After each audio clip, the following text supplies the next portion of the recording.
চার সন্তানের বাবা মুহাম্মদ আল হাও যুদ্ধবিধ্বস্ত গাজার স্যুপ সরবরাহ করা একটি কেন্দ্রে দাঁড়িয়েছিলেন খাবার নিতে। তার সঙ্গে আরও অনেকেই ছিলেন খাবার নেয়ার অপেক্ষায়। সামনের দিকে ঠাসাঠাসি করে দাঁড়ানো শিশুরা খাবারের জন্য কান্না করছিল। মুহাম্মদও ধাক্কাধাক্কি করে সামনে গিয়ে কিছু স্যুপ সংগ্রহ করেন।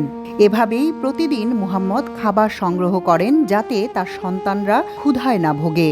উত্তর গাজার জাবালিয়ায় ধ্বংসস্তূপের মধ্য দিয়ে প্রতিদিন খাবার সংগ্রহ করতে যান তিনি। অনেক সময় 6 ঘন্টা অপেক্ষা করেও কিছুই পান না। আবার কখনো কখনো ভাগ্য ভালো হলে তিনি স্যুপ নিয়ে যেতে পারেন। 39 বছর বয়সী মুহাম্মদ বলেন, আমার অসুস্থ এক মেয়ে রয়েছে, তাকে কিছুই দিতে পারি না, দেয়ার মতো রুটি বা অন্য কিছুই নেই। তিনি বলেন, সকাল 8টা থেকে এখানে অপেক্ষা করি যাতে 6 জনের জন্য 1 প্লেট খাবার সংগ্রহ করতে পারি, কিন্তু তা একজনের জন্য যথেষ্ট নয়।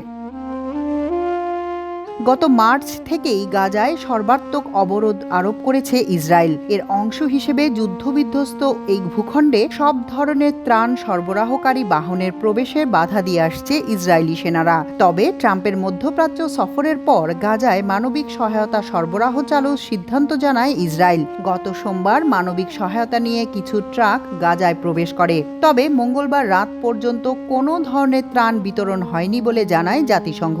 প্রতিদিনই মুহাম্মদ আল হাওরের সন্তানরা বাবার খাবার নিয়ে আসার প্রতীক্ষায় থাকে। মুহাম্মদ স্যুপ নিয়ে এসে সবাইকে তা পরিবেশন করেন। মুহাম্মদের সন্তানরা শান্তভাবে তা খেয়ে নেয়। তিনি বলেন, আল্লাহর শকর, যা দেখতে পাচ্ছেন এটি আমাদের সকাল, দুপুর ও রাতের খাবার। তিনি বলেন, আমি প্রত্যাশা করি সবাই আমাদের পাশে দাঁড়াবে। আমাদের সন্তানরা ধীরে ধীরে মারা যাচ্ছে।